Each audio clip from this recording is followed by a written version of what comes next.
This is Olean. Olean has about the same features as many other cities.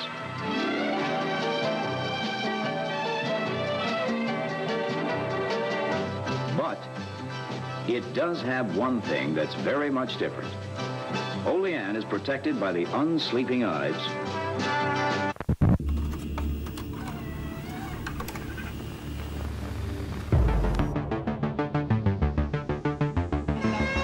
We have many questions about this new technology.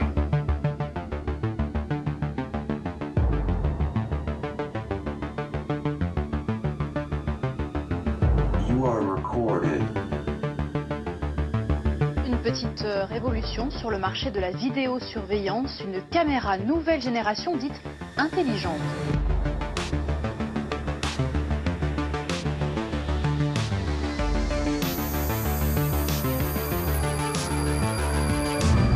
Ça y est, nous y sommes. Il aura fallu 50 ans. 50 ans pour que l'intelligence artificielle donne aux autorités un pouvoir jamais égalé. Celui de tout voir, tout entendre, partout, tout le temps. Le FBI aurait la capacité d'identifier 50% du pays à partir d'une seule photo. Les caméras de surveillance sont partout. Le gouvernement dispose d'une vision sans limite. Ça a quelque chose de terrifiant. Au nom de la lutte contre le terrorisme, l'Europe, les États-Unis et surtout la Chine se sont lancés dans une inquiétante course aux technologies de surveillance. Suivi, localisé, traqué. Plus rien n'échappe à cet œil qui ne dort jamais. Non content de nous scruter jour et nuit, 500 millions de caméras dans le monde prétendent désormais détecter nos émotions, repérer les comportements suspects et même prédire les crimes avant qu'ils ne se produisent. Qu'est-ce que vous préférez? Être en sécurité ou éviter d'être scanné par une intelligence artificielle? Moi, je veux être en sécurité. C'est très dommage qu'on ne perçoive pas le caractère paranoïaque donc, en fait, de cette idée, hein, qui du coup implique comme réponse l'idée qu'il faudrait en permanence pouvoir surveiller tout le monde. Une obsession sécuritaire qui, dans certains pays, est en train de donner naissance à un régime d'un nouveau genre, le totalitarisme numérique. Ces violations des droits de l'homme impliquent clairement tout le monde, de Xi Jinping aux architectes de cet algorithme de la répression au Xinjiang. Jusqu'où ce désir de protection va-t-il nous conduire? Selon vous, le gouvernement chinois a tué votre enfant? Oui. Je hais la technologie. La technologie est une maladie. Quel niveau de surveillance nos libertés individuelles peuvent-elles endurer?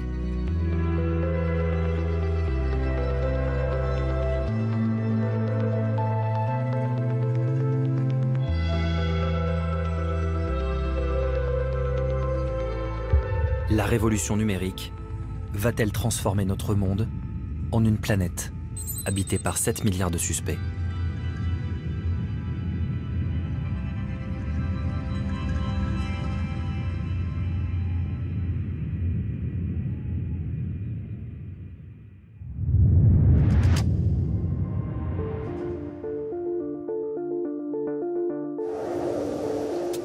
Il frappe sans prévenir, se dissimule pour mieux surprendre. Cela peut être lui ou elle. Le terrorisme est un ennemi bien souvent silencieux. Une menace quasiment indétectable qui, le 14 juillet 2016, a plongé toute une ville dans l'angoisse. Nice. Nuit d'horreur à Nice. Ce camion qui a foncé sur la foule en pleine fête du 14 juillet sur la promenade des Anglais. Le bilan effroyable s'alourdit donc encore ce matin. Il est désormais d'au moins 84 morts, parmi lesquels des enfants. En pleine fête nationale, un terroriste au volant d'un camion fou sème la mort dans la ville la plus vidéosurveillée de France. Un drame que certains ont vécu en direct à travers les écrans du centre de vidéosurveillance. Comment est-ce qu'on peut imaginer à un moment donné qu'un être humain puisse avoir l'idée de faire ça? On était sur une scène de guerre.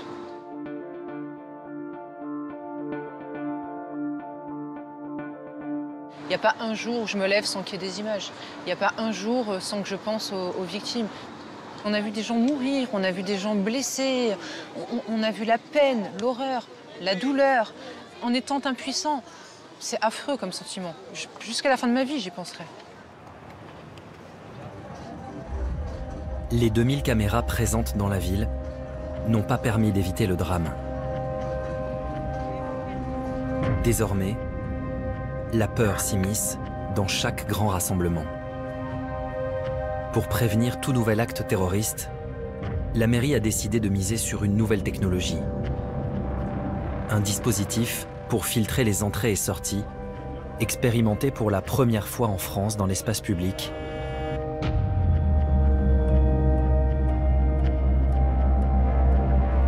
La reconnaissance faciale.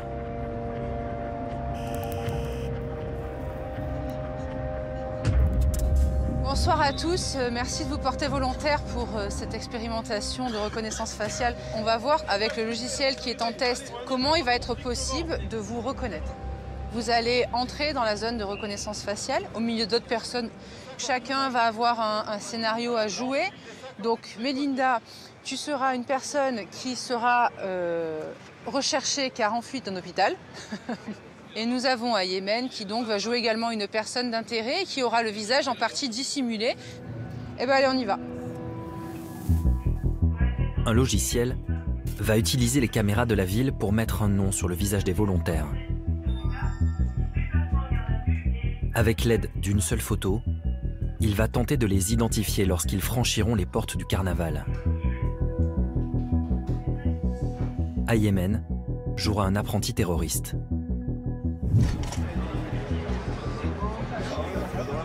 En quelques secondes, le jeune homme est reconnu par le logiciel et interpellé par les policiers. La loi française ne permet pas aujourd'hui l'utilisation de la reconnaissance faciale sur la voie publique. Mais avec cette expérimentation, Nice compte bien ouvrir une brèche. La visée est scientifique, mais avec pour but, évidemment, d'obtenir une réflexion commune. Une réflexion aujourd'hui de nos parlementaires, du gouvernement, qui puissent se servir de cette expérimentation en disant, en tirant les conséquences. Est-ce que c'est probant, est-ce que ça ne l'est pas? Si c'est probant, dans quelle mesure? Ça ne l'est pas, dans quelle mesure? Si on avait la possibilité d'inscrire demain les personnes qui sont fichées au motif de radicalisation à caractère terroriste, eh bien on aurait l'opportunité de pouvoir suivre en temps réel leurs déplacements et de pouvoir ainsi se prémunir en les interdisant, par exemple, d'approcher les zones de grands rassemblements. Ce dispositif de reconnaissance faciale, la ville de Nice est allée le chercher dans un pays confronté depuis longtemps au terrorisme. Une nation qui a fait de sa sécurité son obsession et la condition de sa survie. Israël.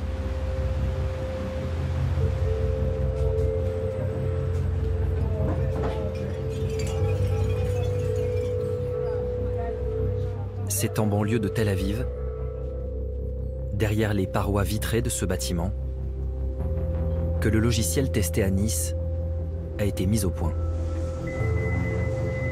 Créé en 2015, la start-up israélienne AnyVision a été l'une des premières à se spécialiser dans la reconnaissance faciale. Elle fait aujourd'hui partie des leaders mondiaux dans le domaine.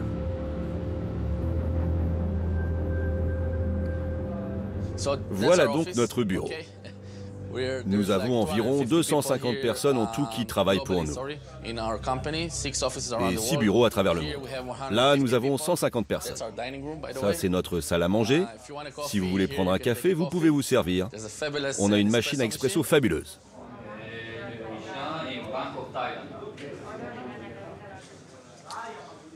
Je vais vous montrer comment nous accédons à nos bureaux et comment nous ouvrons les portes. C'est très simple, la porte s'ouvre avec votre visage. C'est l'avenir. Dans le passé, on ouvrait avec une clé. Demain, ce sera avec le visage. En 4 ans, Anyvision a multiplié ses effectifs par 10 et pèse aujourd'hui plusieurs dizaines de millions de dollars. D'après son PDG, son logiciel est capable de reconnaître n'importe qui, dans n'importe quelle condition, avec une efficacité estimée à plus de 99%. Voici comment fonctionne l'intelligence artificielle.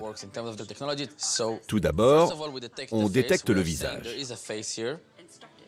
Ensuite, on en extrait un modèle mathématique comme une empreinte digitale. C'est un modèle mathématique complet qui modélise votre visage et à la fin, il sera représenté par 500 millions de chiffres. Si je vous présente maintenant 500 photos de suspects et que je vous les montre comme ça, vous ne vous souviendrez peut-être même pas d'un seul de ces visages.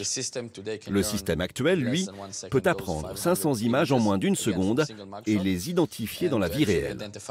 C'est quelque chose que le cerveau humain ne pourra jamais faire. Aujourd'hui, notre entreprise est la plus importante du monde occidental en termes d'effectifs. Nous sommes leaders dans ce secteur.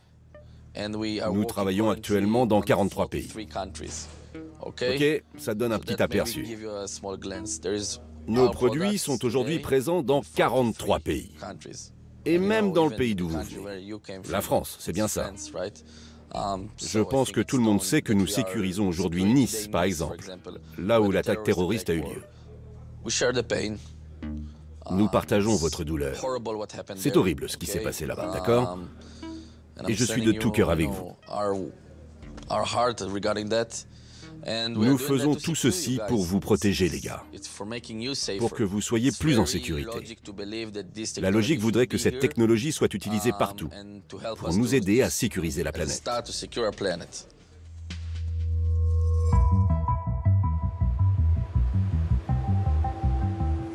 Banques, hôpitaux, écoles. Le dispositif de reconnaissance faciale d'Anyvision est utilisé partout en Israël, y compris par la police pour sécuriser la ville de Jérusalem. L'État hébreu est aujourd'hui l'un des principaux exportateurs de systèmes de surveillance dans le monde. Une expertise acquise au fil de l'histoire.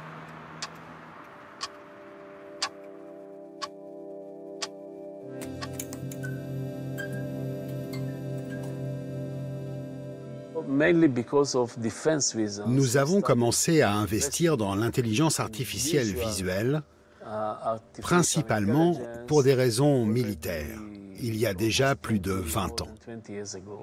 Vous savez, Israël est né pendant la guerre, il y a environ 70 ans, et la guerre n'est toujours pas terminée. Je veux dire, la situation s'améliore. On a signé des accords de paix avec nos vieux ennemis, mais pas avec tous. Se défendre est important. Nous sommes 6 millions de Juifs en Israël, entourés de 360 millions d'Arabes. L'effet de l'occupation de la Cisjordanie et de Gaza, mais aussi le fait d'être situé au cœur du Moyen-Orient et de surveiller constamment l'intégralité des pays autour de nous, c'est ce qui a permis à cette industrie de se développer. Israël compte le plus grand nombre de sociétés de surveillance par rapport à d'autres pays.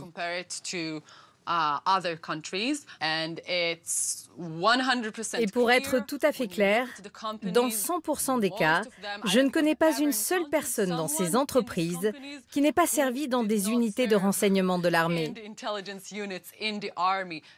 C'est ça la grande force d'Israël. Et Anyvision n'échappe pas à la règle. L'un des fondateurs de la start-up n'est autre qu'Amir Kane, l'ancien responsable du Malmab, le service du contre-espionnage israélien. Et l'un des conseillers de la firme et Tamir Pardo, l'ancien directeur du Mossad.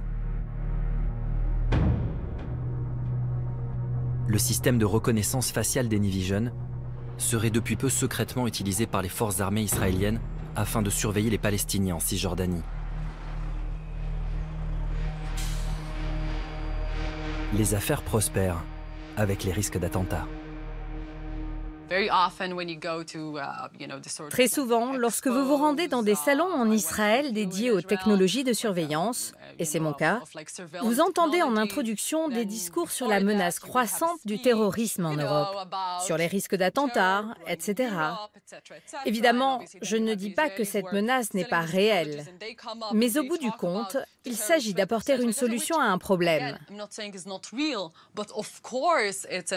Et si vous voulez vendre une solution, il vous faudra communiquer sur ce problème et expliquer pourquoi votre produit est la meilleure solution. Qu'est-ce que vous préférez? Être plus en sécurité quand vous sortez dans la rue le matin? Ou éviter d'être scanné par un système d'intelligence artificielle? Moi, je veux être plus en sécurité. Quand j'emmène mes enfants à l'école, je veux qu'ils soient en sécurité. La façon dont on s'y prend m'est complètement égale, mais qu'on assure leur sécurité.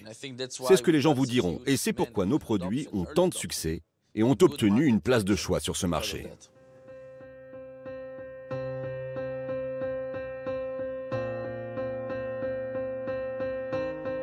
En 15 ans, les actes terroristes sont passés de 2000 à près de 14 000 par an dans le monde. Quant au nombre de tués, il a été multiplié par 9. Comme un virus, la peur des attentats se propage. Et les villes se protègent.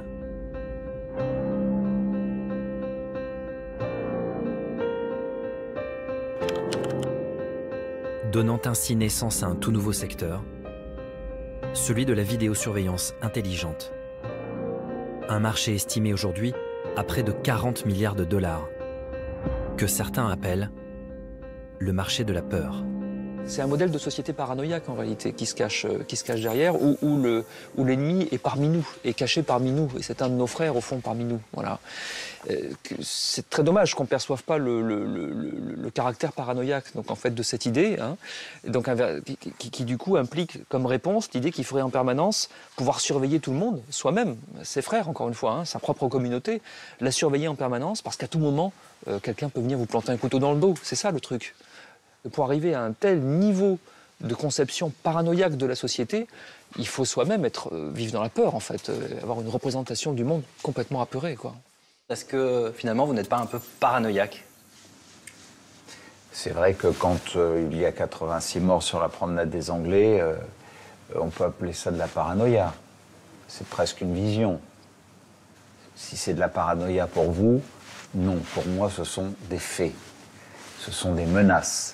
La France est en guerre à l'extérieur et à l'intérieur, où nous avons affaire à des ennemis que moi je qualifie plus souvent de cinquième colonne qui avancent de manière rampante, tels des pieuvres, et qui tissent leur réseau de partout, et que face à cette guerre qui nous est livrée, s'interdire d'utiliser un moyen qui pourrait épargner des vies, qui pourrait épargner des conséquences graves pour notre pays et sa sécurité, serait porter une lourde responsabilité. Fasciné depuis longtemps par le modèle israélien, le maire de Nice a fait voter 2 ans après l'attentat un vaste plan d'expérimentation dans sa ville. Caméras pour détecter les émotions dans les transports, système d'alerte, application de vigilance citoyenne. Au total, pendant 3 ans, 13 entreprises vont tester leur tout nouveau dispositif de surveillance et tenter de faire de Nice une ville plus sûre, une safe city. Un projet piloté par le géant français de l'armement, Thales.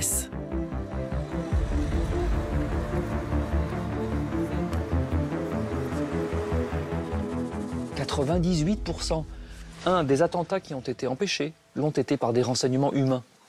Deuxième chose, même dans l'enquête qui existe toujours à Nice, sur d'éventuelles complicités, etc., qu'est-ce qui nourrit le travail des enquêteurs après coup, hein, mais c'est tous les éléments classiques de l'enquête de police judiciaire, hein, l'enquête de voisinage, d'un côté, l'étude de la téléphonie, l'étude de l'ordinateur, voilà. C'est pas les caméras, encore une fois, qui n'ont fait que filmer l'horreur à l'instant où il se produit, c'est-à-dire qui n'ont servi rigoureusement à rien, véritablement à rien.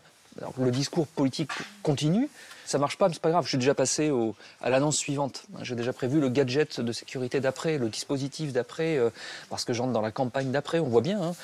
C'est une espèce de fuite en avant, continue, puisqu'il s'agit toujours, encore une fois, de continuer à camper la posture politique sur laquelle on pense qu'on se fera réélire, et de faire tourner le commerce, hein, dans une alliance objective. Pour vendre niçois le concept de Safe City, la ville de Nice et Thales n'hésitent pas à mélanger les risques que pourrait courir la population. Dans la convention passée entre les deux parties, à la page 23, un graphique met l'accent sur les menaces qui pèseraient aujourd'hui sur les villes. Avions détournés, risques nucléaires, catastrophes naturelles.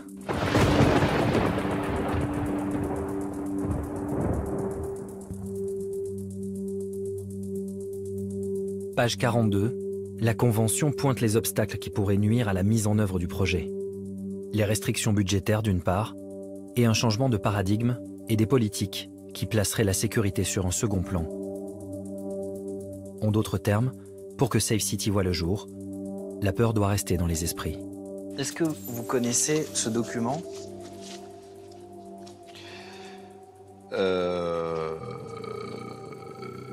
Oui. Oui, bien sûr. Est-ce que vous pouvez regarder à la page 42 ? Oui.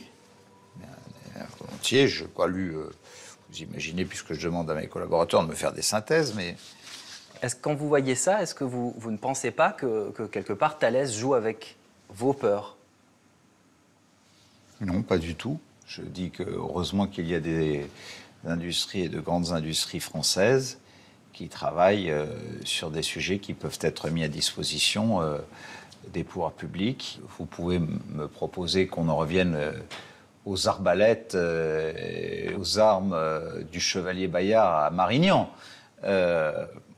La guerre du XXIe siècle se mène avec les armes du XXIe siècle.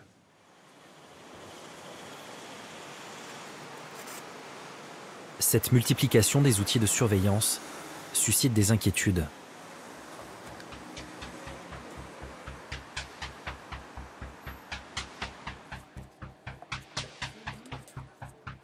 Plusieurs associations ont décidé de faire front commun pour dénoncer ce qu'ils considèrent comme une atteinte à nos libertés individuelles.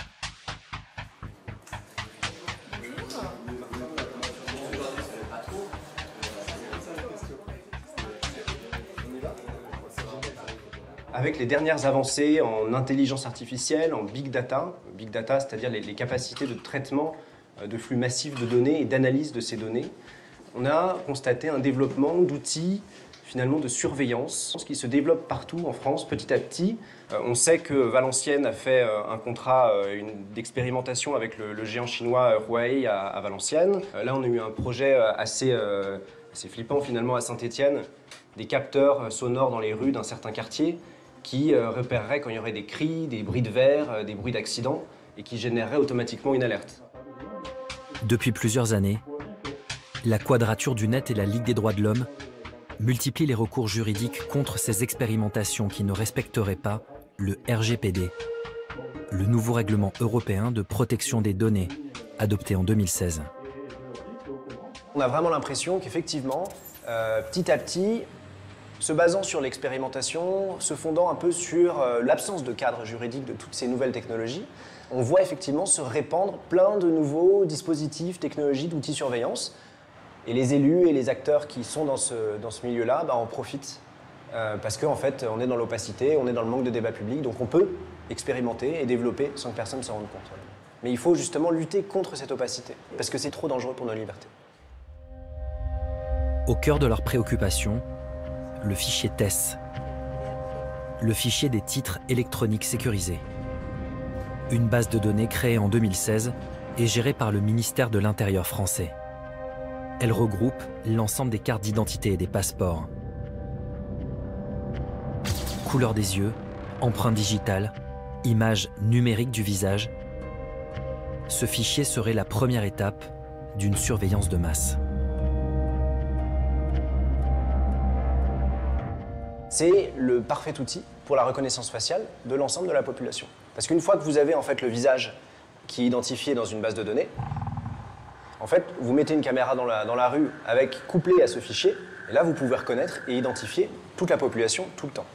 On est en train d'essayer de faire passer, au fond, comme une lettre à la poste, hein, comme dit l'expression courante, des choses quand même extrêmement importantes, hein, des formes de fichage biométrique de toute une population. Certainement qu'au début, ce sera toujours pareil, hein, c'est réservé, d'abord avec toutes les garanties de confidentialité, réservé à un usage très précis, administratif, bureaucratique, machin. Jamais ça ne fera l'objet de fichiers connectés à autre chose, ayant d'autres usages. C'est toujours ce qu'on dit au début. Le seul problème, c'est que survient régulièrement un attentat qui crée une émotion générale et des discours politiques qui disent enfin, qu'est-ce qui se passe, qu'est-ce qu'on fait? Il faut utiliser tous les moyens qu'on a. Comment nous avons un fichier, on ne l'utilise pas? Mais enfin, ça suffit, on ne peut plus rester naïf face au terrorisme, il faut utiliser, etc. C'est-à-dire qu'en permanence, il y a des situations exceptionnelles qui viennent renverser la logique ordinaire.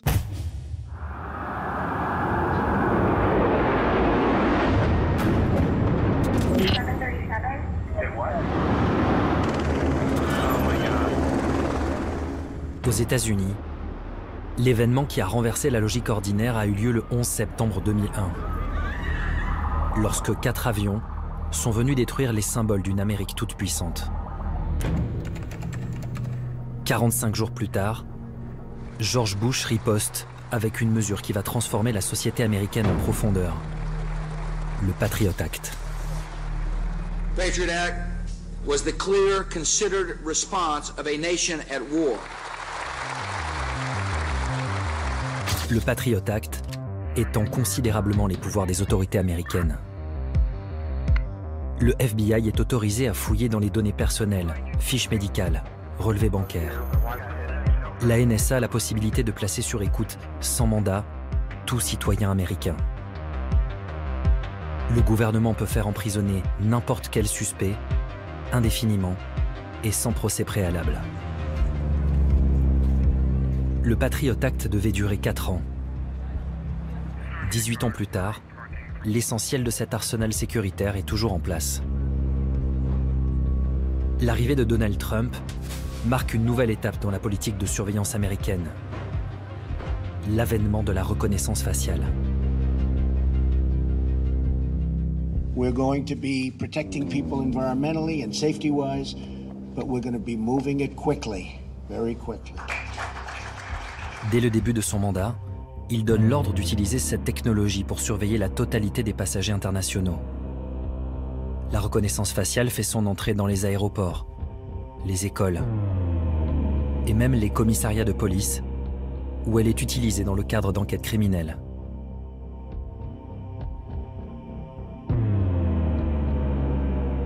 Une contamination qui fait descendre les Américains dans la rue et force le Congrès à ouvrir une commission d'enquête sur la reconnaissance faciale. Durant les auditions, 2 juristes vont ouvrir les yeux des parlementaires sur les dangers liés à cette nouvelle technologie, Nima Gouliani et Clark Harvey. Comment allons-nous empêcher la création d'un état de surveillance? Comment protéger les libertés que nous accorde le premier amendement et ne pas se dire « je ne peux pas aller à cette manifestation de peur que mon visage soit scanné ». La reconnaissance faciale donne aux forces de l'ordre un pouvoir qu'ils n'ont jamais eu auparavant.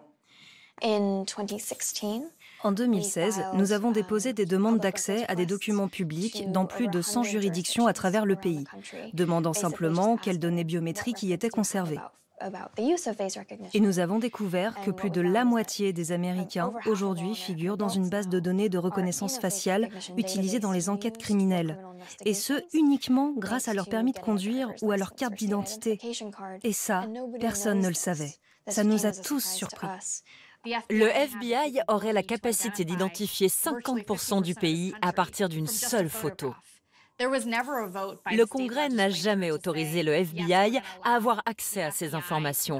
Et les gens qui obtiennent leur permis de conduire n'ont jamais coché une case ou spécifié « Je consens à être dans cette énorme base de données de reconnaissance faciale ».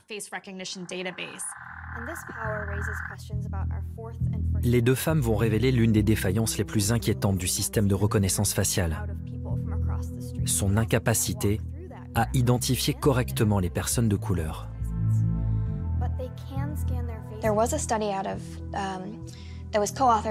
Une étude réalisée en 2012 par un expert du FBI a révélé que les taux d'erreur d'identification étaient plus élevés de 5 à 10% chez les personnes de couleur que chez les Blancs.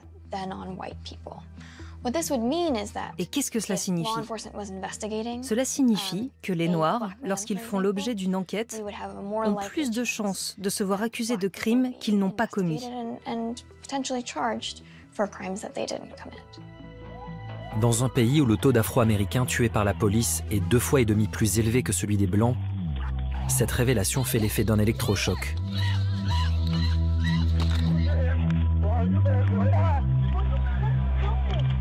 D'autant qu'une firme propose aux policiers un nouveau système qui leur permettrait d'utiliser la reconnaissance faciale sur le terrain en temps réel avec des caméras embarquées.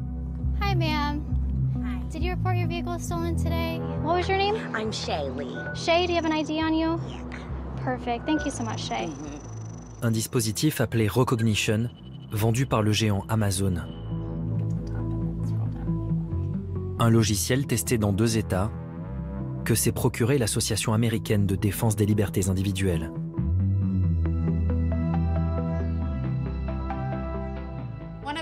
Ce que nous voulions faire, c'était tester le logiciel de reconnaissance d'Amazon, tester son efficacité. On a pris des photos des membres du Congrès et on les a comparées à une base de données de 25 000 photos d'identité. En comparant les photos d'identité des députés américains avec une base de données de personnes fichées par la police, le logiciel d'Amazon a confondu 28 membres du Congrès, essentiellement des personnes de couleur, avec des délinquants. Il y a eu 28 faux jumelages, y compris les parlementaires Gomez, Sonia et Clay, qui siègent à ce comité. Et 40% de ces fausses correspondances étaient des députés de couleur. Je pense qu'à ce moment-là, c'est vraiment devenu une question concrète pour les membres du Congrès. Beaucoup de députés qui n'avaient même jamais pensé à la technologie de la reconnaissance faciale ont soudainement compris « Hey, je pourrais être l'une de ces erreurs. Cette technologie pourrait être utilisée contre moi. » Je pense que cela a vraiment changé leur façon de voir les choses parce qu'encore une fois, c'était un test réalisé dans des conditions parfaites. Malgré ces révélations au Congrès américain, Amazon continue à vendre son logiciel aux policiers. Un logiciel à fort potentiel, commercialisé à un prix agressif, à peine 12 € par mois.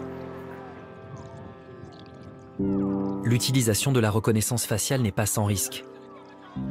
Et malgré ses défaillances, cette technologie est aujourd'hui mise au service d'armes létales. C'est ce qu'a découvert cette ancienne salariée d'une start-up spécialisée dans la reconnaissance faciale. En 2016, Liz O'Sullivan est engagée comme cadre et nommée responsable éthique chez Clarify, une jeune société pleine d'avenir.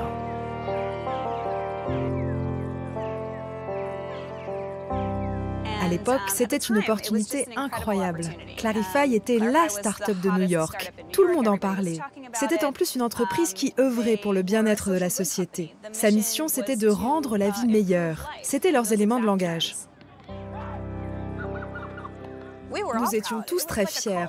C'était comme une secte. C'était vraiment très amusant. Tout le monde était si intelligent, si beau et tellement amical. C'étaient les gens les plus gentils et les plus intéressants que vous pouviez rencontrer. 1 an après son embauche, l'ambiance de Clarify change du tout au tout. Liz sent que son PDG cache quelque chose. Pour une raison inconnue, ils ont décidé de dissoudre le comité éthique. Ils ont exigé que nous couvrions entièrement les fenêtres de la porte pour que personne ne puisse voir à l'intérieur du bureau. Tous ces éléments mis bout à bout ont commencé à me rendre méfiante. Et je n'étais pas la seule. La jeune femme mène son enquête et découvre ce que son PDG cherche à dissimuler. Clarify aurait passé un contrat avec le département de la défense américaine dans le cadre d'un projet baptisé Projet Maven.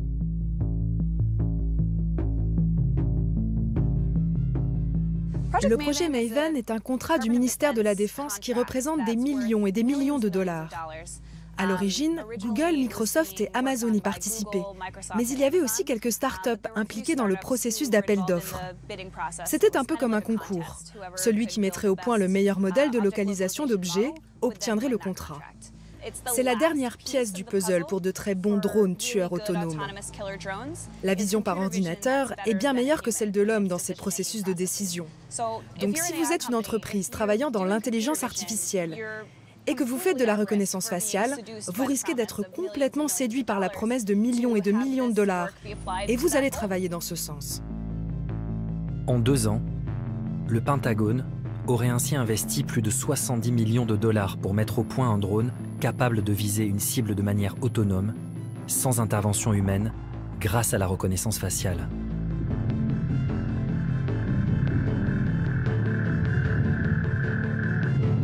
Pour tirer les choses au clair, Liz décide d'écrire à son PDG et lui poser cette question.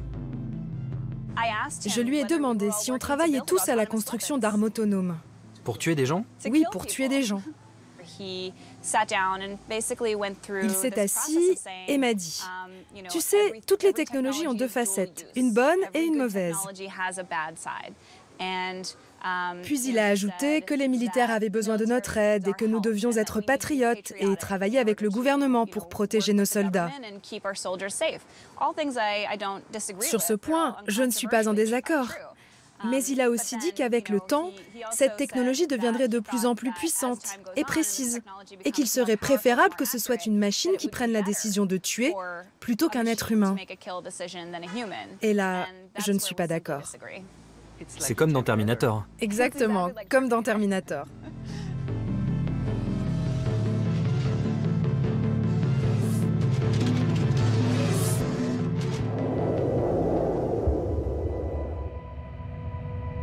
Le pacte scellé entre des sociétés spécialisées dans la surveillance et l'armée n'est pas propre aux États-Unis.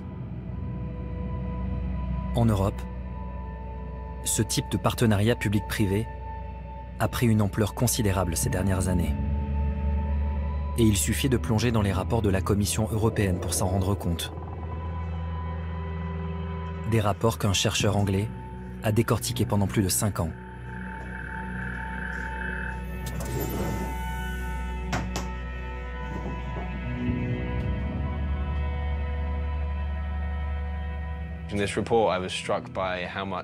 En étudiant ce rapport, j'ai été frappé de constater à quel point ces technologies ressemblent aux mauvais films de science-fiction des années 80. Par exemple, il y a un projet appelé Roll Border qui vise à créer des essaims de drones semi-autonomes pour patrouiller le long des frontières européennes. Il y a aussi des détecteurs de mouvement dans les égouts ou dans le système hydraulique. Ils ont également développé ce truc qui ressemble au film Johnny Five, une sorte de robot qui devait contrôler les frontières. Mais une commission d'évaluation a décidé finalement que ce produit n'était pas prêt à être mis sur le marché. Mais de l'argent a été dépensé pour ça. Oui, des millions d'euros de fonds publics ont été accordés à ce projet. Oui, tout ça, c'est de l'argent public. Votre argent. Enfin, notre argent, oui. Ces projets dignes d'un film de science-fiction n'auraient pas pu voir le jour sans d'importantes subventions publiques. 1,4 milliard d'euros de fonds européens destinés à la recherche, attribués pour près de 40% à des entreprises privées. Celex, plus de 23 millions d'euros pour 54 projets. Airbus, 40 millions pour 32 projets. Thales, une société française, a empoché 28,5 millions d'euros pour 63 projets de recherche. On voit que le programme de recherche sur la sécurité a été très fortement influencé par les intérêts des grandes entreprises qui ont joué un rôle important dans son élaboration, dans son fonctionnement et dans l'établissement des priorités, puisqu'il siège maintenant au sein des groupes consultatifs qui déterminent les programmes. Pour mesurer l'influence des entreprises privées, il suffit de regarder la composition du groupe d'experts chargé de conseiller la Commission européenne sur les questions de sécurité. Sur les 20 experts du groupe, un tiers déclare des liens d'intérêt avec des entreprises ou des lobbies de l'industrie de la sécurité. Le président de ce groupe, M. Alberto Benedictis, a même été directeur de l'ASD, le lobby principal des industriels de la défense. Vous savez, je ne pense pas que les personnes derrière ces projets sont nécessairement des individus malveillants. Mais il y a un dicton qui dit « l'enfer est pavé de bonnes intentions ». Ce qui veut dire que les gens peuvent essayer de faire des choses qu'ils pensent être bien, mais qu'elles peuvent avoir des conséquences malheureuses.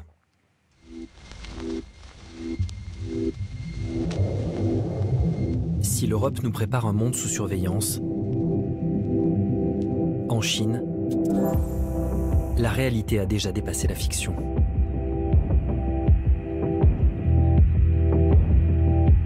Imaginez une société où plus personne n'aurait peur. Car la technologie aurait permis de diviser le crime par deux. Un pays où les vols à la tire auraient quasiment disparu. Où les citoyens auraient si bien intégré la surveillance des caméras qu'ils en oublieraient leur présence. Dans cette société idéale, plus aucun piéton ne traverserait au mauvais moment, sous peine de voir son visage s'afficher sur un écran de l'autre côté de la rue. Dans cette société idéale, les caméras seraient capables d'identifier les criminels même de dos, à leur simple démarche. Dans cette société idéale, l'intelligence artificielle aurait permis à un homme de réaliser son rêve le plus fou, prendre le contrôle total d'1,4 milliard de personnes. Xi Jinping prend conscience, lui, de l'importance de l'intelligence artificielle, je pense assez tôt quand même. C'est-à-dire qu'il faut remonter à 2008. En 2008, il est vice-président de la République et il est aussi responsable des Jeux Olympiques de Pékin. Et c'est lui qui donc va être responsable un peu de toute l'organisation et surtout de la surveillance de la ville. Et donc à partir de ce moment-là, il va organiser tout un réseau de caméras de surveillance sur l'ensemble de la ville pour éviter toute manifestation pendant les Jeux Olympiques de 2008.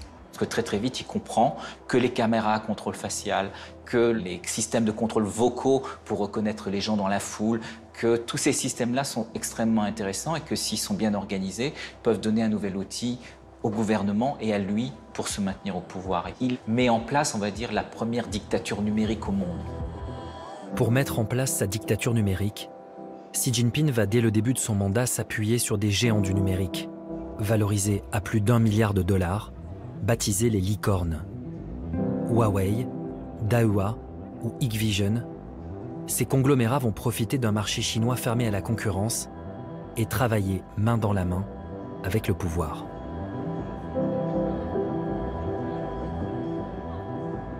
Les licornes sont bien sûr au cœur du système. Aujourd'hui, les entreprises privées, au-delà de 50 personnes, sont obligées d'avoir une cellule du parti avec un secrétaire général du parti de la cellule à l'intérieur. Ça veut dire que finalement, les licornes sont devenues le bras armé de la politique de Xi Jinping. Les licornes sont devenues obligatoirement et peut-être pas forcément avec plaisir, on va dire des collaborateurs du système. Avec l'aide des licornes, Xi Jinping va faire basculer le pays dans un univers orwellien que personne n'avait anticipé. En 2013, année de son investiture, la Chine comptait près de 100 millions de caméras. En 2020, 600 millions. Soit une caméra pour 2 habitants.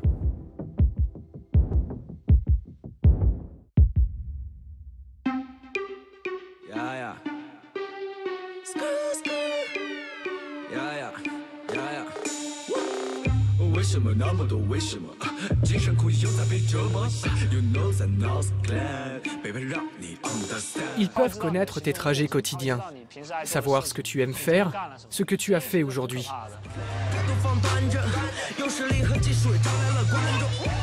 Les caméras de surveillance sont partout. Le gouvernement dispose d'une vision sans limite. Ça a quelque chose de terrifiant.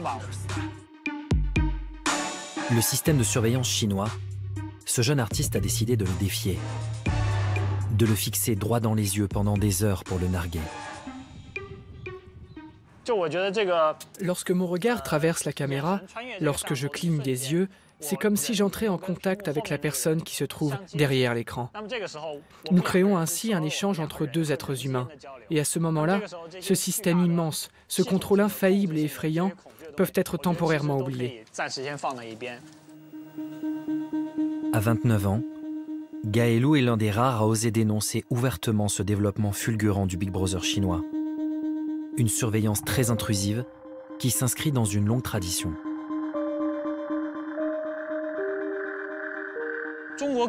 Historiquement, la Chine contrôle certainement de façon plus profonde et minutieuse sa société que d'autres pays. Lorsque notre nation a été fondée, le pouvoir a emprunté beaucoup au modèle soviétique.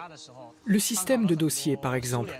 Les autorités ont un dossier sur chaque citoyen où tout est compilé, y compris les mauvaises actions qu'on a pu commettre. Et ça nous suit toute la vie. Même si on change et qu'on devient meilleur, toutes les fautes qu'on a pu commettre, même si on les a réparées, sont inscrites à jamais dans notre dossier. C'est comme une tâche indélébile. Ce contrôle social est sans limite. Et il suffit de prendre le train rapide entre Shanghai et Pékin pour s'en rendre compte. Depuis peu, voici ce que l'on peut entendre au moment du départ.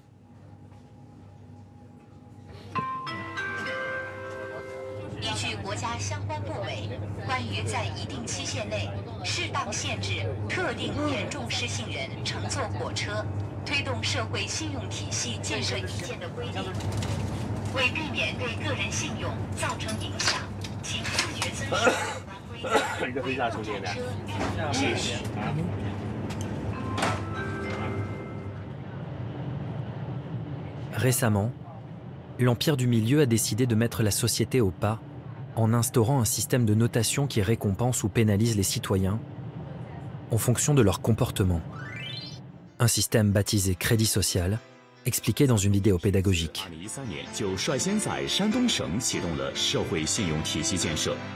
AAA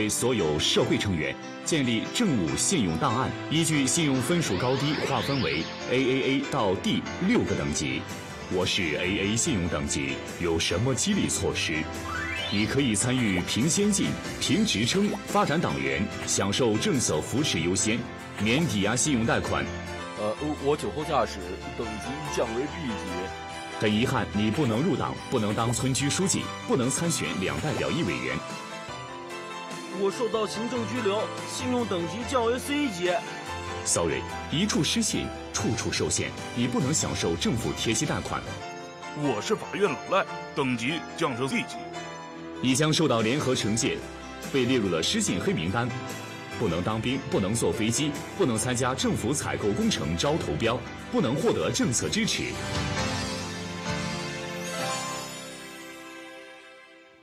Cette notation désormais généralisée est officiellement un moyen pour le gouvernement chinois de lutter contre les incivilités. Mais en réalité, il permet surtout de diffuser la morale communiste jusque dans les zones reculées. Comme ici, à Rongcheng, une petite ville côtière située au nord du pays.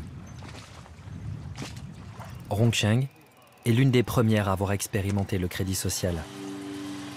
Le barème de points est affiché au centre de chaque quartier pour informer les habitants des règles à suivre. 5 points, déduits pour la découpe illégale et le séchage de nourriture. 5 points, déduits pour le brûlage d'ordures ménagères ou de feuilles. Certaines de ces règles incitent clairement à la délation. Signaler la participation à des sectes, les faux et contrefaçons, constructions illégales, 5 points de gagné. À Rongchen, ce contrôle social semble être plutôt bien accueilli par une population en mal de valeur morale. L'intérêt du groupe prime sur celui des individus. C'est utile pour nous, les paysans qui veulent s'installer en ville. Ça nous fait réfléchir pour nous améliorer. Et puis le système de points qu'on ajoute, qu'on retire, pour les citadins, c'est bien. Cela permet de s'élever. Tout le monde veut avoir des points en plus, pour devenir des résidents d'excellence. Chacun est responsable de son comportement, se surveille. Il faut avoir une bonne attitude, des bonnes habitudes. Comment voyez-vous les gens qui sont mal notés? Comment dire? Ceux qui ont des scores bas, on va un peu moins les fréquenter. Si on n'est pas vertueux, personne ne voudra vous fréquenter. À l'origine de ce système de notation des citoyens, un chercheur, membre éminent de l'Académie des sciences sociales, Lin Junhue. Ce sont ces travaux qui ont inspiré le gouvernement chinois et donné naissance au crédit social. Ça revient à dire que les citoyens sont comme des enfants qu'il faut éduquer, non? L'éducation est nécessaire. Le système de crédit social est le meilleur moyen de gérer efficacement une société. Avec cela, on peut non seulement contrôler les risques financiers, les risques bancaires, mais aussi rétablir l'éducation morale, l'honnêteté, les comportements vertueux. La résolution des problèmes par le crédit social, ce n'est pas l'envoi en prison quand on a enfreint les lois. C'est le regard du reste de la société qui trouve que votre attitude n'est pas bonne.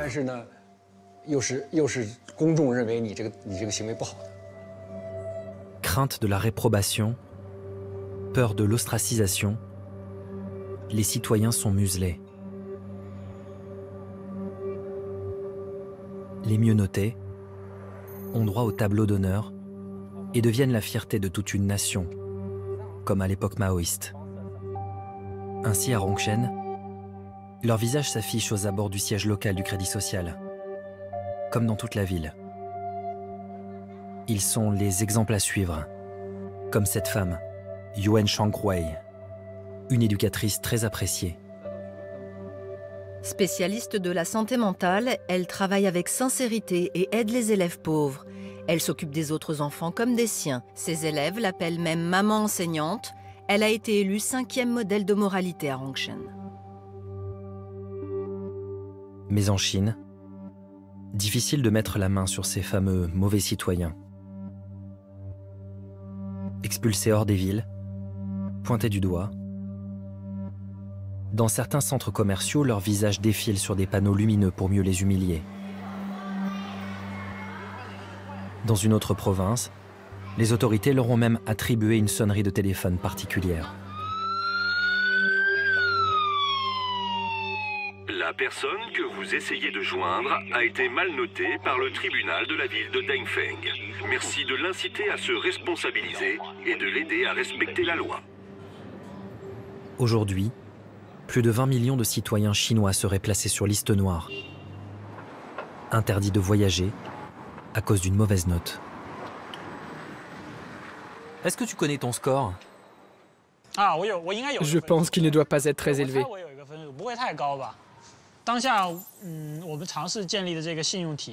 Le système de crédit social, à vrai dire, je n'aime vraiment pas ça.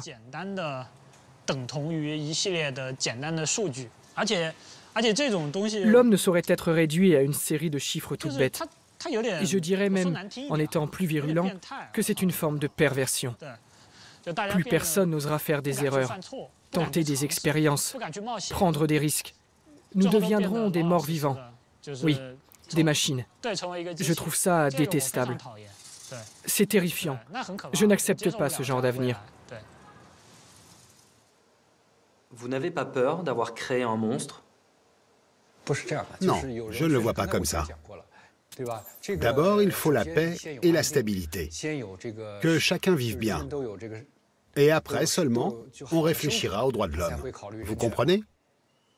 Quand vous n'arrivez même pas à vivre, tout le reste est superflu.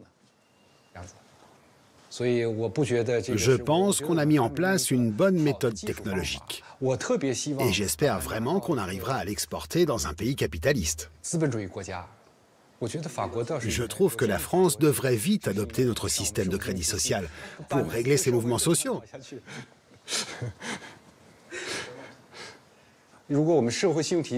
Si vous aviez eu le système de crédit social, il n'y aurait jamais eu les gilets jaunes.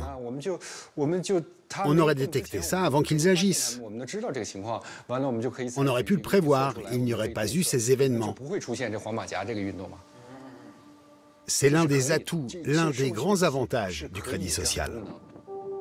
Selon ce chercheur, le Cambodge, le Sri Lanka et même le Chili et la Pologne seraient intéressés par ce système de crédit social. Progressivement, le Big Brother chinois s'exporte. Et ce n'est qu'un début. La Chine développe actuellement un immense plan d'investissement de 1000 milliards de dollars afin de renforcer ses échanges commerciaux et de la connecter avec le reste du monde. Grâce à ce projet baptisé les Nouvelles Routes de la Soie numérique par Xi Jinping, 60 à 80 pays devraient pouvoir bénéficier des technologies de surveillance chinoises.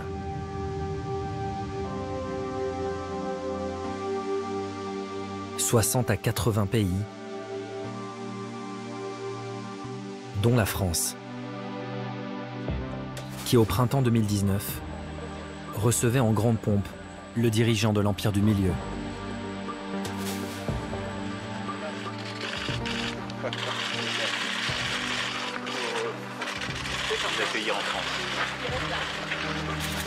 Une visite dénoncée par plusieurs associations de défense des droits de l'homme.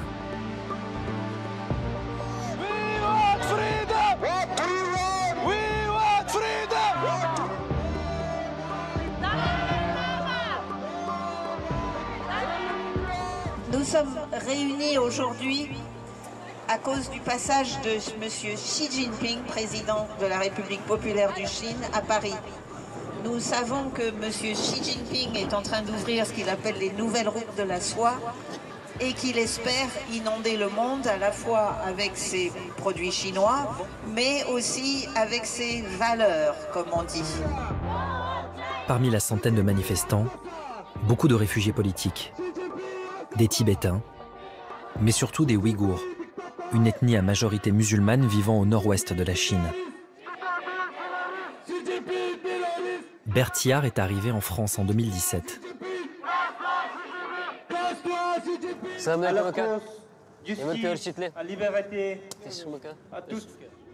Ce jeune homme de 28 ans a quitté Urumqi, la capitale du Xinjiang, pour se réfugier en France. En quelques années, il a vu sa ville natale se transformer en un laboratoire de surveillance à ciel ouvert. Ma ville natale me manque. J'y pense tout le temps.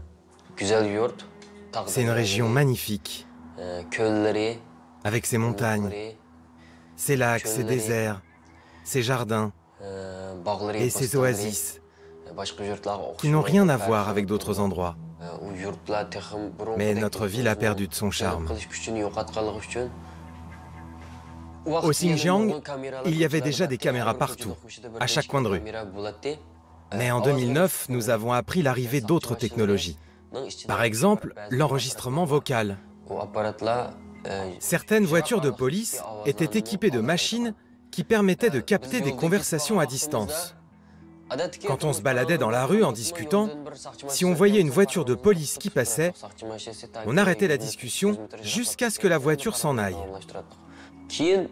Ensuite, ils ont inventé un appareil, une sorte de décodeur destiné aux familles. Forcément, nous étions méfiants.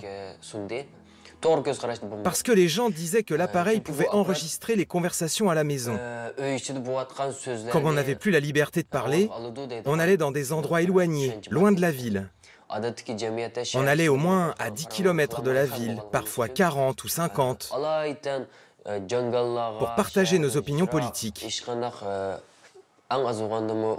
Dans des endroits où il n'y avait pas d'équipement de surveillance, comme les montagnes, les forêts ou les lacs, pour se libérer de la frustration au fond de nous, pour parler de politique, pour partager nos pensées.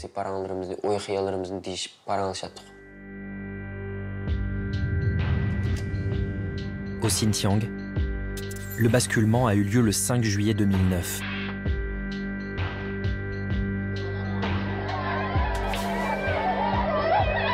Ce jour-là, de violentes émeutes éclatent à Urumqi après un soulèvement ouïghour. Une manifestation durement réprimée par la police armée.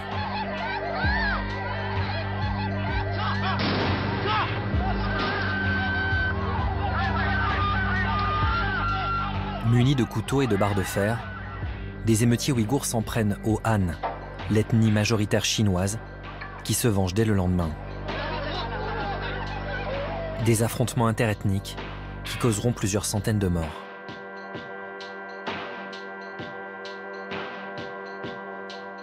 Sous couvert d'une lutte contre le terrorisme et l'extrémisme religieux, Pékin met en place un vaste plan de sécurisation de la province.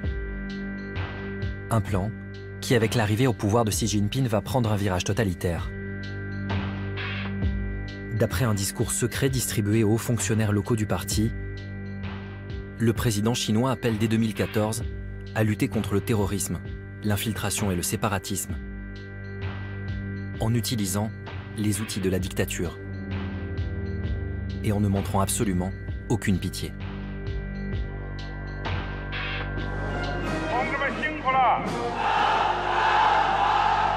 10 ans après les émeutes, au Xinjiang, le budget pour la sécurité a été multiplié par 10. Il atteint près de 10 milliards de dollars. La région est considérée comme la zone la plus surveillée au monde. Pour pouvoir filmer dans cette province, il faut déjouer le système de surveillance chinois, se rendre quasi invisible auprès des autorités. Car au Xinjiang, les journalistes étrangers ne sont pas les bienvenus.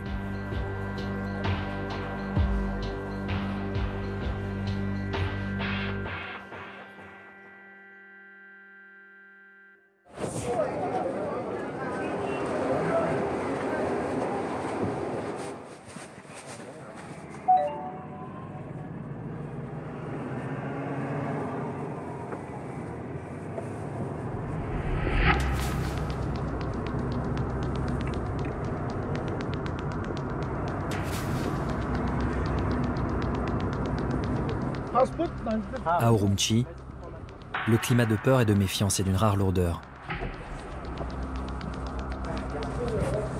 Checkpoint à reconnaissance faciale contrôlé par l'armée. Commissariat à chaque coin de rue. Les Ouïghours sont constamment fouillés. Leurs téléphones portables régulièrement inspectés.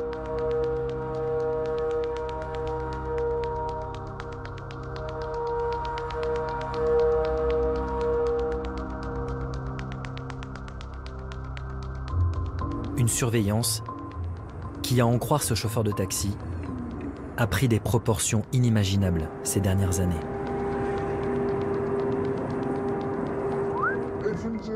Moi, je loue un appartement. Peu de Ouïghours peuvent le faire. Sur ma porte, j'ai un QR code à l'entrée de chez moi. Un QR code? Oui. Tu veux que je t'envoie une photo? À Urumqi, les autorités chinoises ont apposé à l'entrée de tous les domiciles des Ouïghours les numéros des cartes d'identité des membres du foyer, avec en prime un QR code, un code barre pour surveiller les familles. Le QR code, ils le scannent plusieurs fois avec leur téléphone et en scannant le QR code, on obtient le nombre de personnes dans la famille, s'ils sont présents à la maison et ce qu'ils font.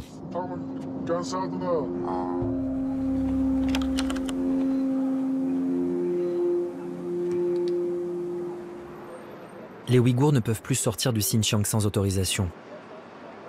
Et ils sont réduits au silence. C'est ce que nous allons découvrir dans le Grand Bazar, le quartier historique de la ville. Un quartier quadrillé par des checkpoints à reconnaissance faciale.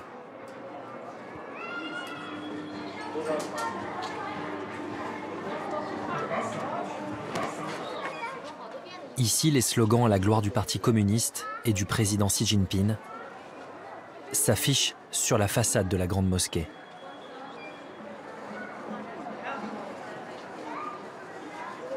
Vous êtes de la communauté ouïghour? Non, non, merci. Bonjour, on peut vous poser une petite question? Non, désolé. Non, pourquoi? On ne peut pas parler politique ici. Par contre, si vous voulez parler de nos produits locaux, pas de souci. On parle d'une répression du gouvernement chinois envers les Ouïghours. Vous en avez entendu parler? Non, j'ai jamais entendu parler de ça. Non. Dans le Grand Bazar, les autorités ont donné pour consigne aux citoyens de ne pas s'adresser aux étrangers. D'ailleurs, des policiers s'assurent que personne ne déroge à la règle. Qu'est-ce qu'il y a? Contrôle de papier.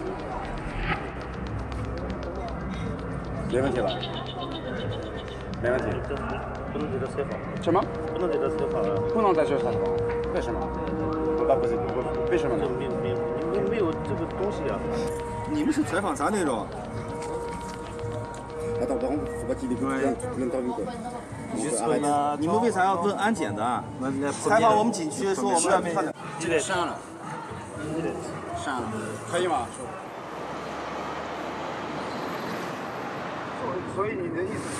Pourquoi les Ouïghours ne veulent pas parler aux étrangers? Il y a beaucoup de gens qui veulent témoigner, mais ils ont peur. Dès que l'on parle à un étranger, la police nous tombe dessus.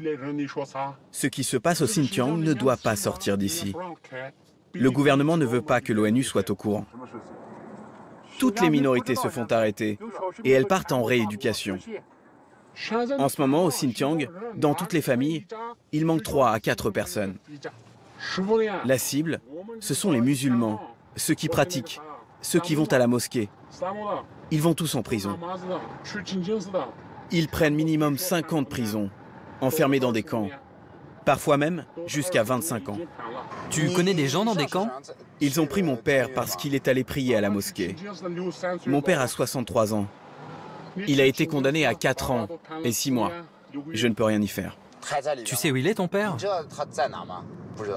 J'ai appris depuis une semaine qu'il est dans un camp là-bas.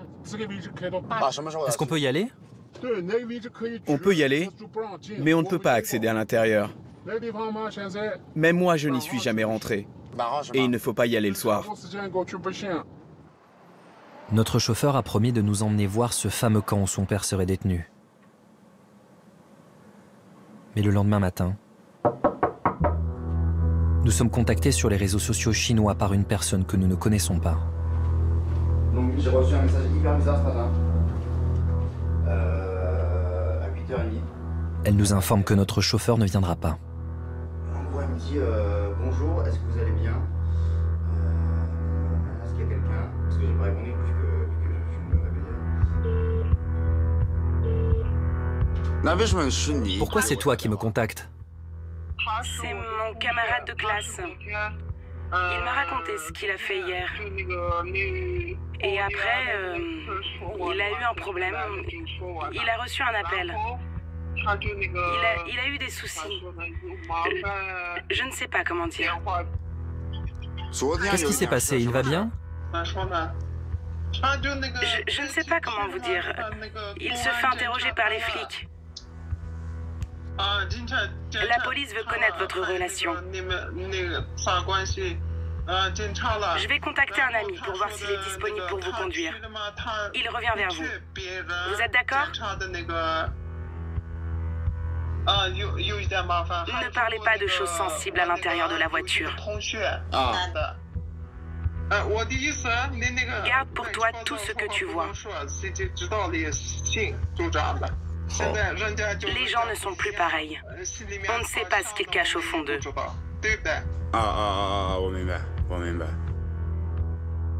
Celle qui se présente comme l'amie de notre premier chauffeur a finalement réussi à trouver un remplaçant de confiance.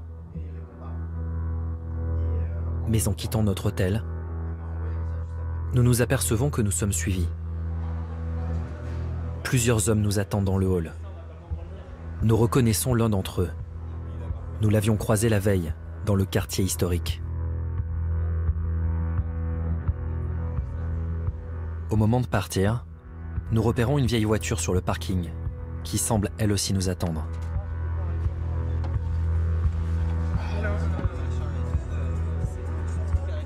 Nous sommes pris en filature.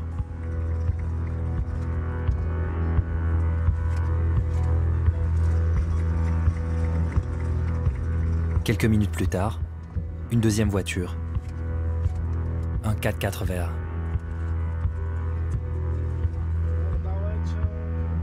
Le camp où sont détenus les Ouïghours est à 60 km d'Urumqi. Le chauffeur nous indique qu'il ne pourra pas s'arrêter, mais simplement passer devant. Nous découvrons le fameux bâtiment. Il semble être sorti de terre très récemment. Nous sortons notre caméra pour le filmer.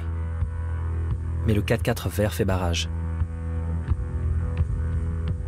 Nous décidons de faire le tour et de tenter de voler une image.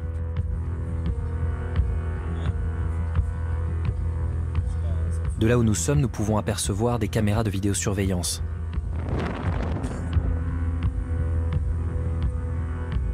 Une voiture de police et ses inscriptions sur la façade.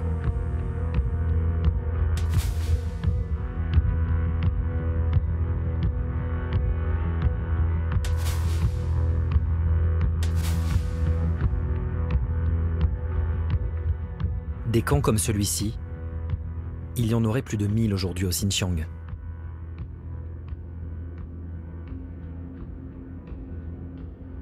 L'étude minutieuse des images satellites révèle l'étendue de la répression chinoise. Aujourd'hui, selon les ONG, plus d'1 million de personnes y seraient détenues. 1/10 de la population ouïghour.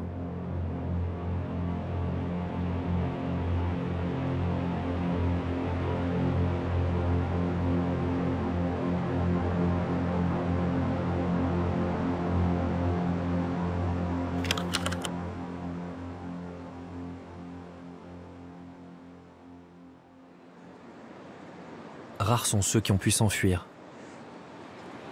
Nous avons réussi à rencontrer l'une d'entre elles. Elle s'appelle Mirigul Tursun. Elle est aujourd'hui réfugiée avec ses enfants aux États-Unis. Quand je suis avec les enfants, j'oublie tout. Je remercie Dieu. J'ai perdu ma famille et les autres, mais au moins j'ai mes enfants.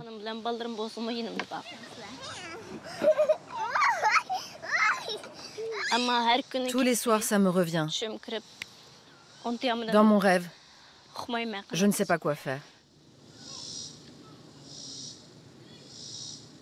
Entre 2015 et 2017, Mirigul est arrêtée à 3 reprises par la police chinoise. Suspectée de terrorisme, à cause de ses multiples voyages en Égypte, un pays considéré comme dangereux par la Chine. À sa 3e arrestation, Mirigul est transférée dans un camp.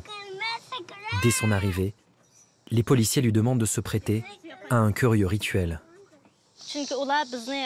Avant d'aller dans les camps, on nous fait lire un livre pendant une demi-heure devant une caméra. Après avoir lu, on nous demande de faire ça. 5 expressions faciales. Comme ça, comme ça et comme ça. Ils demandent à tout le monde de faire la même chose et ils nous filment. Ensuite, ils enregistrent le mouvement des yeux et ils récupèrent une mèche de cheveux. On nous fait marcher 5 pas en avant, 5 pas en arrière et ils mesurent également notre taille. Ça leur permet de nous identifier. C'est ce que je pense. Et comme ça, ils peuvent nous tracer même quand on est à l'étranger, par tous les moyens. Avec ma voix, une photo de moi de profil ou de dos. Séparée de ses enfants, seule, Mirigul découvre ce que la Chine appelle un centre d'enseignement. Un immense bâtiment quadrillé par des caméras, ressemblant plutôt à une prison, avec des barreaux à chaque fenêtre et plusieurs centaines de cellules. Merigoul a passé 3 mois dans un camp similaire à celui-ci, filmé par un journaliste chinois. J'étais cellule 210. Nous étions 68 femmes dans le même camp.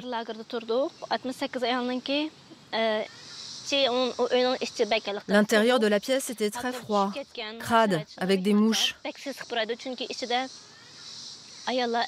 Une odeur insupportable. Les femmes ne sortaient jamais de leur cellule. Dans la nuit, on entendait le bruit des chaînes, les cris des gens, des corps qui se faisaient traîner, par terre, à droite, à gauche. Les femmes rentraient dans leur cellule avec du sang partout. Il y en a une qui est rentrée complètement épuisée. On aurait dit qu'elle avait subi des chocs électriques sur la chaise. Une fois par semaine, on nous forçait à avaler des médicaments. L'objectif est de briser leur identité. Ce que nous avons constaté dans les camps de rééducation politique à travers le Xinjiang, c'est que l'on force les gens à parler le mandarin au lieu de parler ouïghour. On les force à prêter allégeance au régime et au Parti communiste chinois. Il semble que Pékin pense qu'il peut effectivement éradiquer l'identité ouïghour et la remplacer par une identité entièrement dévouée au gouvernement central et au parti. On nous mettait en ligne et on nous faisait réciter des propos du parti, tels que « Vive le Parti communiste »,« Longue vie à Xi Jinping »,« Notre Allah et le communisme chinois ». On devait les répéter très rapidement, sinon on était privé de nourriture. En ce moment, ça m'arrive encore de chanter inconsciemment ces chansons.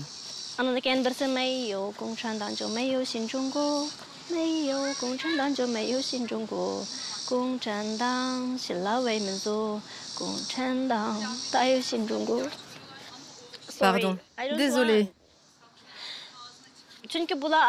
C'est leur chanson préférée, pas la mienne.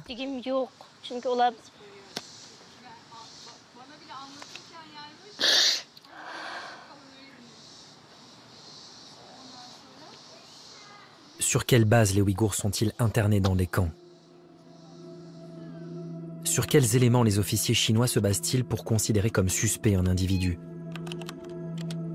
La clé de ces détentions arbitraires tient dans ces lignes de code. Une série de chiffres qui, mis bout à bout, composent une mystérieuse application pour téléphone portable utilisée par les policiers chinois. Une application appelée la plateforme d'opération conjointe intégrée, qu'un hacker a réussi à récupérer. Il est l'un des meilleurs spécialistes français en cybersécurité. C'est réellement l'application que les policiers chinois vont avoir sur leur téléphone lorsqu'ils vont utiliser ce système-là. Grâce à une méthode appelée la rétro-ingénierie, il va décortiquer ce programme et nous révéler ce que les policiers chinois ont dans la tête. Lorsqu'on ouvre l'application et qu'on va regarder le code à l'intérieur de l'application, on va obtenir par exemple le nom des différents fichiers. On voit par exemple qu'il y a un objet qui s'appelle « voiture illégale », un autre qui s'appelle « Investigate Family ». Donc on a dans les informations qui sont liées à une personne, on va regarder, on va surveiller votre consommation d'électricité, voir s'il n'y a pas quelque chose de bizarre qui se passe. Avec cette application, les policiers font remonter ces informations dans les moindres détails. La consommation des compteurs d'eau, de gaz et d'électricité, le groupe sanguin, la couleur du véhicule, les mouvements à l'intérieur du pays, les déplacements à l'étranger, ou l'utilisation d'appareils pour faire de l'exercice physique. Autant d'informations qui peuvent suffire à vous rendre suspect. La pratique religieuse est elle aussi passée au crible. De l'achat d'un simple Coran au pèlerinage à la Mecque non déclaré. Relié en temps réel aux caméras de surveillance, aux checkpoints et aux smartphones des policiers, La plateforme liste des milliers de noms de personnes à interner chaque semaine, sans que l'on sache si cette liste est le fruit d'une décision humaine ou d'un algorithme. On a ici un des noms des sous-dossiers, ça va être HBFEC. HBFEC est une société qui appartient à un autre grand groupe qui s'appelle CETC. Pour cet expert, aucun doute possible. Derrière cette application se cache une entreprise chinoise, CETC, China Electronics Technology Group Corporation, une entreprise d'État. Ce travail de rétro-ingénierie, l'ONG Human Rights Watch l'a également réalisé en 2019. Cette ONG de défense des droits de l'homme a été la toute première à avoir mis la main sur cette application utilisée par les policiers chinois. Une application qui constitue une preuve évidente de violation des droits de l'homme et que l'ONG a baptisé l'algorithme de la répression. Les violations des droits de l'homme impliquent clairement tout le monde, de Xi Jinping aux autres architectes de ce système, mais aussi des entreprises comme CETC ou d'autres qui ont développé cet algorithme de la répression dans le Xinjiang. La plateforme d'opération conjointe intégrée serait la clé du système de surveillance chinois dans le Xinjiang. Des documents obtenus par un consortium international de journalistes montrent que sur une semaine seulement, du 19 au 25 juin 2017, la base de données notifie aux autorités locales 24 412 noms de personnes suspectes. Conséquence directe, 15 683 sont envoyés dans des centres dits d'éducation et de formation, tandis que 706 sont détenus pénalement, c'est-à-dire probablement destinés à la prison. Enfin, 2096 feront l'objet d'une surveillance préventive.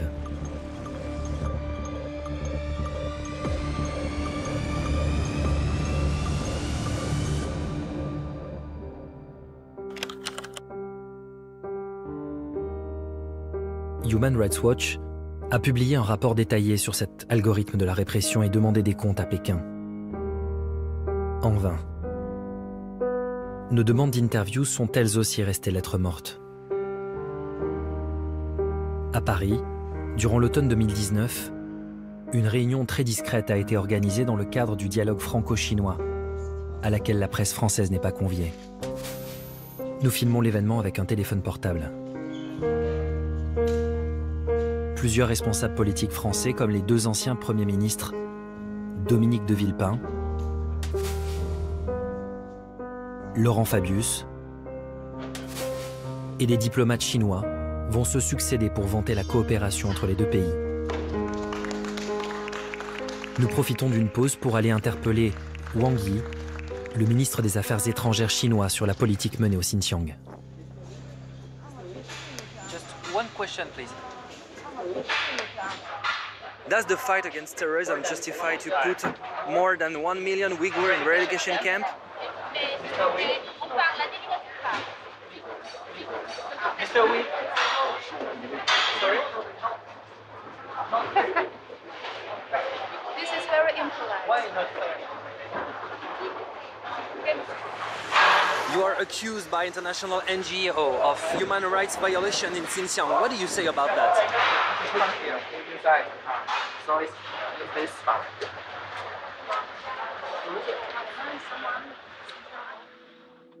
Aucune preuve. Des images mises en ligne sur YouTube par une source anonyme ne laissent pourtant pas de place au doute quant à l'ethnocide culturel ouïghour mené par le gouvernement chinois. Des images filmées par un drone montrant plusieurs centaines d'hommes menottés, sur le point d'être transférés vers un camp de rééducation.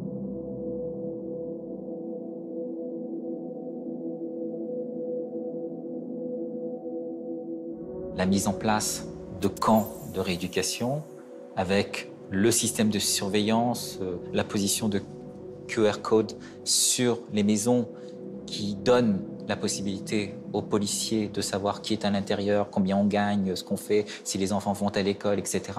De trains pour emmener ces Ouïghours vers des centres de rééducation ou de concentration, évidemment, rappellent des périodes de l'histoire qui sont assez dramatiques, de systèmes totalitaires qu'on a connus, c'est vrai, en Europe. lorsqu'elle sert une idéologie totalitaire, la technologie peut causer des dégâts irréversibles. La répression des Ouïghours par le régime chinois en est aujourd'hui le symbole.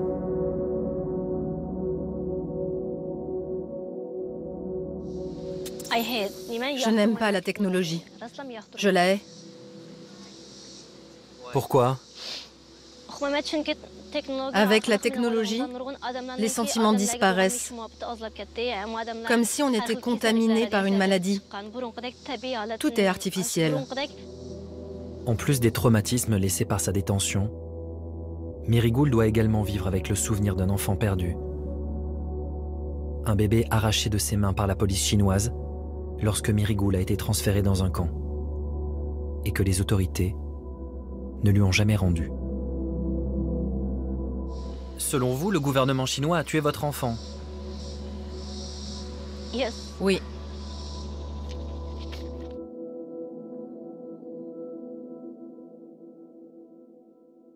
Si Merigoul a pu s'enfuir, au Xinjiang, 13 millions de Ouïghours vivent toujours en liberté surveillée. Condamnés à dénoncer en silence, sur les réseaux sociaux chinois, la répression dont ils sont victimes.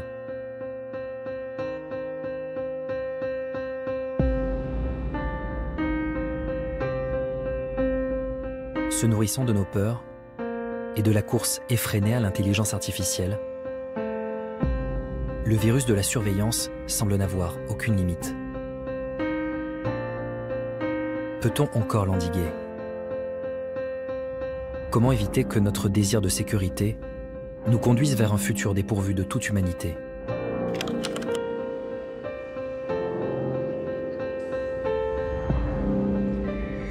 La ville de San Francisco, berceau de la révolution numérique, a fait un choix radical. Par un vote quasi unanime de ses conseillers municipaux, la capitale de la Silicon Valley est devenue en 2019 la toute première ville au monde à bannir la reconnaissance faciale de ses rues.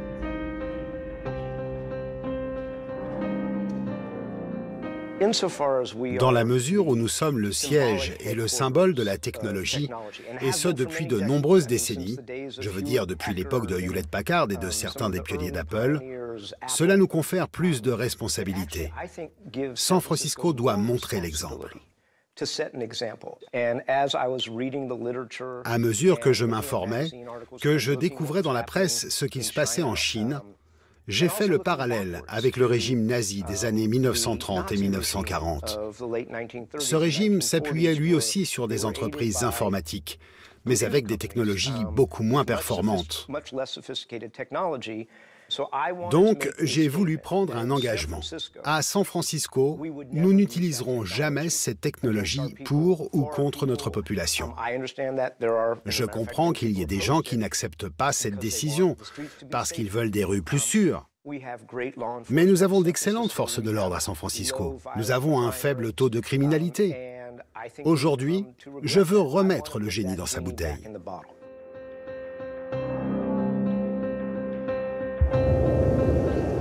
Oakland, Berkeley en Californie, Somerville dans le Massachusetts. Plusieurs municipalités aux États-Unis suivent déjà l'exemple de San Francisco et ont fait un autre choix de société. Refuser le meilleur des mondes. Et si finalement nous détenions la solution? Le pouvoir d'éviter la dystopie que l'on nous promet. Par un engagement fort, remettre le génie dans sa bouteille.